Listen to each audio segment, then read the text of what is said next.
Olá, estamos de volta ao SEDUC em Ação. Este é um projeto da Secretaria de Estado da Educação de Goiás. Sejam bem-vindos à nossa aula de História para o 9º ano do Ensino Fundamental. Eu sou o professor Fagner Brandão e as nossas aulas hoje têm acessibilidade em Libras. Estamos com a professora Vanessa Costa. E hoje eu falarei com vocês sobre o mundo em conflito, da Belle Époque à Primeira Guerra Mundial. Vamos lá? A Belle Époque foi um período que se estendeu entre o final da Guerra Franco-Prussiana ao início da Primeira Guerra Mundial. A Belle Époque aconteceu no final do século XIX e início do século XX. O termo Belle Époque é um termo em francês porque ele aconteceu principalmente na França, em Paris, e traduzindo para o português é Bela Época. A Bela Época foi um período da história onde estava presente o otimismo, o positivismo, foi presente a modernização em toda a Europa e se estendia por todo o mundo. Foi quando também aconteceu a evolução industrial, que surgiram os primeiros telefones, os primeiros telégrafos, os primeiros automóveis, as locomotivas a vapor, que foi caracterizando a industrialização da Europa. Também esteve presente a ciência, e a ciência, estando presente, trouxe a psicanálise, trouxe a filosofia, entre outras tecnologias também que foram sendo evoluindo neste período. A Belle Époque marcou aí o início, o cenário para iniciar a Primeira Guerra Mundial, porque também aconteceu a famosa paz armada, porque essa paz que reinava na Belle Époque, as nações estavam se organizando em alianças políticas e também se preparando com a fabricação de armas bélicas, a fabricação de armas, de tanques, de aviões, para uma possível guerra que viesse a acontecer. Com o final da Bela Época, inicia então a Primeira Guerra Mundial. A Primeira Guerra Mundial vai acontecer de 1914 até 1918. Quais foram as motivações para eclodir a Primeira Guerra Mundial? A primeira delas, que eu destaquei, foi o imperialismo. O imperialismo, ele marca um período de governo que vai se findando aí no período da Bela Época, e durante o imperialismo há uma corrida para anexar territórios a esse império, colônias. Então as nações começam a ter disputas entre elas. O outro ponto é o nacionalismo. O nacionalismo, ele é aquele exagero, né, de patriotismo, de carregar a sua nação e colocar, muitas das vezes, a sua nação como melhor ou superior à outra.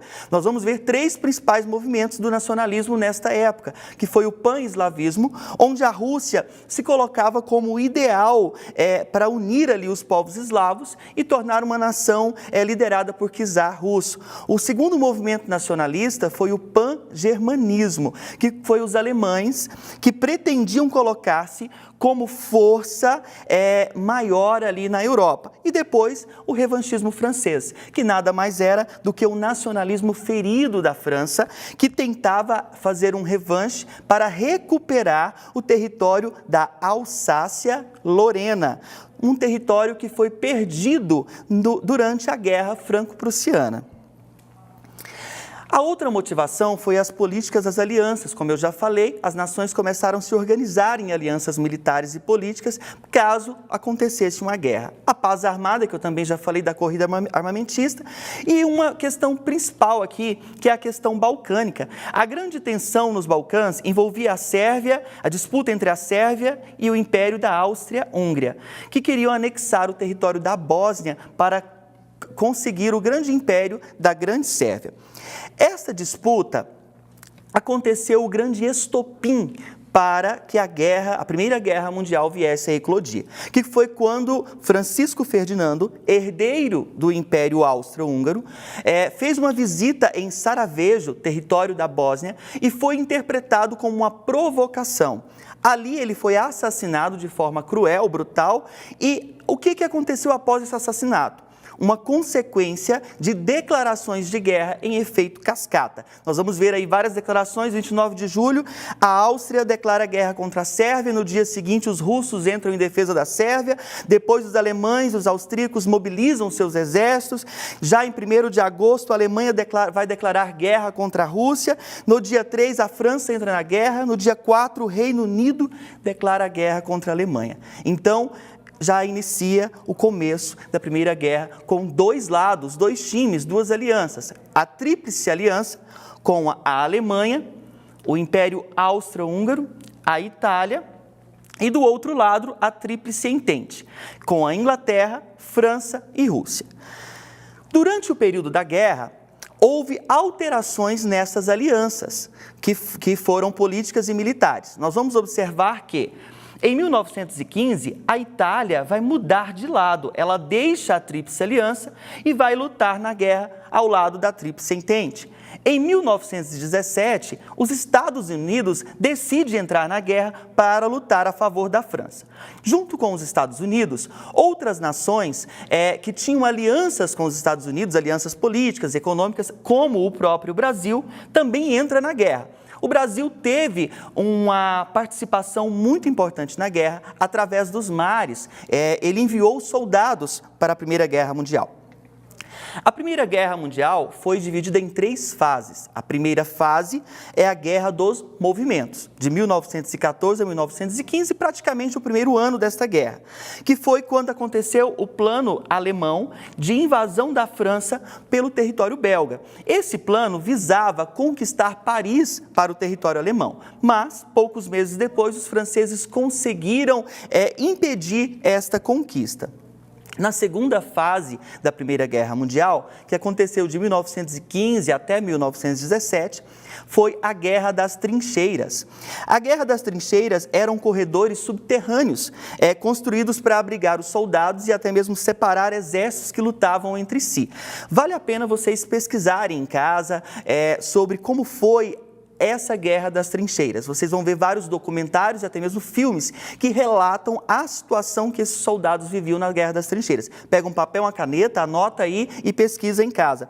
Durante a segunda fase da Primeira Guerra Mundial, aconteceu o ataque de armas químicas, como o gás clorídrico e o gás de mostarda. Aconteceu a morte de milhões de soldados, ataques que aconteceram por mar, navais, tanques de guerra foram colocados e até mesmo ataques aéreos. A terceira fase da Primeira Guerra Mundial foi considerada as ofensivas de 1918. Neste momento, foi o momento que eu mostrei anteriormente, que os Estados Unidos entrou na guerra e ele reforçou a capacidade bélica da Tríplice Entente. A Rússia, então, sai em 1918 e possibilita que a Alemanha venha invadir a Itália e a França.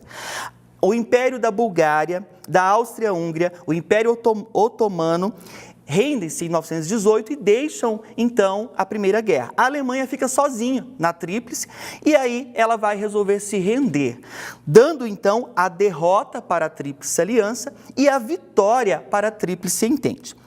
Com o final da Primeira Guerra Mundial, vão ter várias consequências para o nosso continente europeu e para o mundo. A primeira, e eu destaquei algumas aqui que são importantes. Vocês também podem pesquisar essas consequências em documentários. Olha só, morreram mais de 13 milhões de pessoas e 20 milhões de pessoas ficaram feridas ou mutiladas. Começou então, com o final da Primeira Guerra Mundial, um período de declínio da Europa, com problemas sociais, econômicos, desemprego, fome e miséria, e a derrocada, o fim aí dos impérios alemão, russo, austro-húngaro e o Império Otomano. E houve uma reformulação muito importante no mapa mundial após a Primeira Guerra, que eu vou falar logo a pouco, e um tratado de paz, que é o Tratado de Versalhes. Vamos primeiro para o Tratado de Paz, que foi o Tratado de Versalhes. Foi um tratado colocado pela Tríplice Entente de forma impositiva para a Tríplice Aliança. Lembrando que só restou a Alemanha na Tríplice Aliança e alguns aliados. Então, esse Tratado de Versalhes, ele fazia com que a Alemanha assumisse toda a responsabilidade do conflito da Primeira Guerra Mundial, assumisse todas as perdas e prejuízos que a Primeira Guerra Mundial causou no mundo e na Europa. E com isso, o Tratado de Versalhes impôs uma indenização de 20 bilhões de marcos alemães em ouro para que a Alemanha pagasse. A Alemanha teve que comprometer em reparar todo o continente europeu que foi destruído pela Primeira Guerra. A Alemanha perdeu 13% de seu território e 10% de sua população. Nós podemos ver nesse mapa que houve uma alteração após a Primeira Guerra Mundial, porque aqui antes da Primeira Guerra, o continente europeu era dividido em impérios. Nós vamos ver aqui o Império Alemão, o Império Russo, o Império Austro-Húngaro, Império Turco. E após a Primeira Guerra, esses impérios entram em derrocada e algumas colônias conquistam a sua autonomia, a sua independência, transformando em Estado, em nação. Então, acontece essa alteração total. Bom, nós vimos hoje da Belle Époque até a Primeira Guerra Mundial e vimos situações importantes que a Primeira Guerra Mundial trouxe em alterações no nosso mapa, em consequências de mortes. Por quê? Porque guerra nem sempre é a melhor saída. Mais amor e mais guerra seria o nosso lema de hoje. Bom, por hoje é só. Amanhã nós teremos aula do Ensino Fundamental Anos Iniciais com a tia Carla, neste mesmo horário, às 15 horas. Lembrem-se que esta aula também ficará disponível no YouTube Seduc Goiás e no YouTube TBC Goiânia, logo após a aula. E este e outros conteúdos, nós temos textos e atividades disponíveis no portal NET Escola. Um beijão a todos e até a próxima aula.